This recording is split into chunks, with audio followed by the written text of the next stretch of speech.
freedom loving friends. Miste Karlfeldt here. I'm with Health Freedom Idaho, but I'm here at Colorado's Health Choice University. It has been amazing. Really great speakers all day. Del Bigtree, of course, came and rallied the crowd like he does. I love that about him. And they had a panel today with 3 of the legislators that helped them at the Capitol. And Representative Dave Williams was a total standout to me.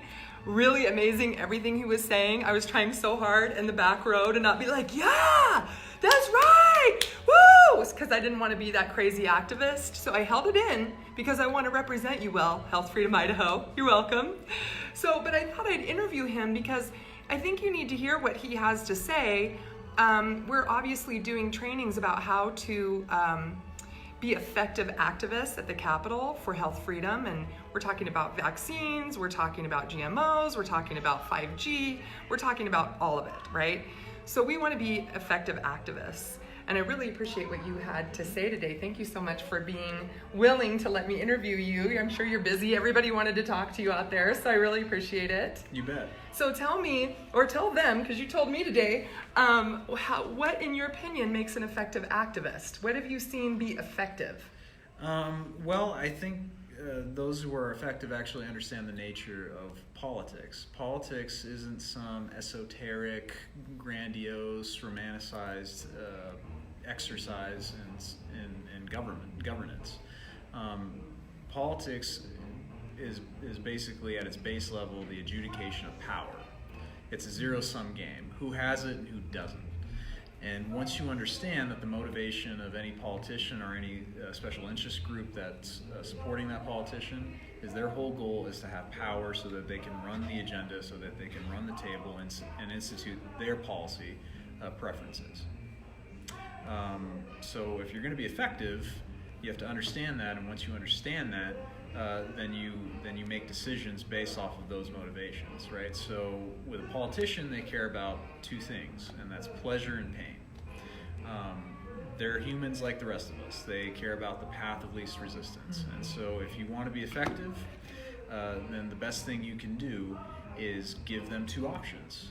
They can either vote for your policy proposal, and if they do, then you can be their biggest cheerleader, you can champion them and their re-election efforts. And if they don't, then you can be their worst enemy and cause them pain. And I guarantee you that pain is a better motivator than pleasure for any politician. And how do you inflict that pain that gets them to vote the right way? Well, when you do anything, the best thing you can do is get a large group of people mobilized. And you have those people go in a certain direction. And that direction is dependent upon basically what time of year you're dealing with the politician, right? So definitely during an election year, that's a great way to inflict pain or pleasure, but definitely pain. The number one thing a politician cares about is keeping the power they have. And if you threaten their ability to hold on to that power, I guarantee you they're going to rethink the policy positions that they want to push. You said something about politics being a full contact sport. Can you explain that? Yep. Can you reiterate that? Right, absolutely. Politics is a full contact sport. You're going to get hit. If you're going to engage and you're going to try and make good change that is going to benefit people, then you're going to make enemies. People are going to go out and hit you. They're going to do whatever they can to discredit you because they don't want you affecting their agenda. And I'm here to tell you that it's okay. That's the name of the game. And you'll find more often than not that you can overcome that. You can survive the attacks. The best thing to do, though, is get into the game because you can't win it. You miss 100% of the shots you don't take. That's what Wayne Gretzky said. And it's absolutely correct in politics. If you're not in the fight, then you're always going to lose. So don't be afraid of the arrows and the accusations and the attacks that come against you. If anything, that's confirmation that you're doing the right thing. It's like basketball, right? If you're on the bench, you're not a threat to the other team, right? But if you're taking the rock to the hole, then you're going to get more opposition. You're going to get more resistance. You're going to get more people trying to stop you from scoring. And in politics, that's all you're supposed to be doing is try to score some points, and hopefully at the end of the game you win. Because at the end of the day, it's a zero-sum game. It's either the opposition has power or you have power. And if you don't have the power, they're going to make decisions without your input and probably without your blessing. And at the end of the day, they don't care because you don't have it and they do. That's right. You also said it's not the art of compromise, it's the art of conflict. It is. I wrote that down. That was really good. You also said that people need to talk to their legislators in person, right? So what would you recommend when people meet with their legislators and they have, let's say, the vaccine issue, because that's been talked about a lot today, on their mind? How would you recommend that they approach their legislators? I think obviously be respectful in everything you do. Go to your legislator, let them know where you're at, and ask them tough questions. Ask them direct questions. Because the normal politician will try and do their hardest to not actually give you a solid commitment. Because they don't want to give you a solid commitment. They always want to keep it open-ended to give themselves room to change their mind or not be pinned down. Because if you pin them down, then they have to make a choice at that point. That's either to follow through on what they committed to you or flip on what they originally committed to you. And if they flip, then they can be accused of lying. They can be accused of being a flip-flopper. They can be accused of being a hypocrite. And that's something they want to avoid altogether. But it's incumbent upon everyone here who wants to champion good change and good policy to ask their representatives and their senators direct, hard questions and not to let them try to wiggle out of it. You can be tough, but you can also be fair. And that's why I'm saying be respectful. But at the end of the day, it's not enough to ask them what their position is.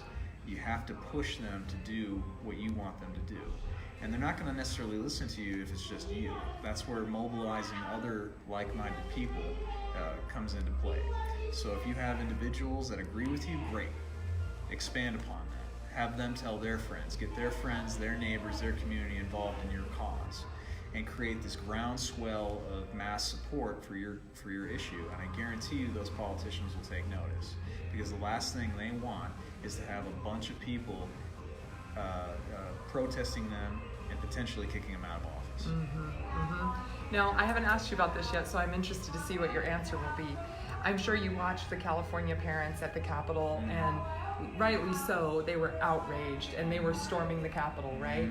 But I think all of us as the state leaders that we're talking, we're dealing with people getting more and more passionate and outraged, right? And so how do we handle that? I mean, I know even at our Capitol, we've had some people like yell out, I know where you're I'm gonna vote you out, right? But yelling it out in the meeting. Now, I can understand that frustration. I really can. I'm just not sure it's effective. What do you think? No, the most effective thing you can do is take all that energy and that passion and direct it specifically at the politician's re-election. Now in California it's a little difficult because they've essentially engineered it to be completely run by Democrats, where you have a few Republicans who can win some seats. But in that instance, what people in California can do is find good Democrats who are for vaccine choice and freedom, and run those people in their primary system, and get a mass of people to get those people in office. This is a long-term battle, and fortunately, politicians really only respond to that threat of losing their power. Because at the end of the day, most politicians, they don't care about your issues. They care about themselves. They care about being able to further their own interests in their own political career. And once you understand that, you can leverage that reality and their fear of losing it to your advantage. Well, we have some great politicians like you that are representing us in Idaho, some great representatives. We need to get a little bit more in the Senate. I don't know how you guys are, but we have a lot more freedom lovers in the House, and I love them very much. And they're great, and we applaud them. And just like you, I'm sure that the constituents are very thankful for you and what you do and speaking the hard truth. So thank you so much for letting me interview you today. I really appreciate it. And thank you to Colorado Health Choice Alliance for having me here. I'm speaking tomorrow. I'm so excited. I'll be speaking about CPS, so we'll see how that goes. I always want to represent you well, Health Freedom Idaho. Love you all. Bye.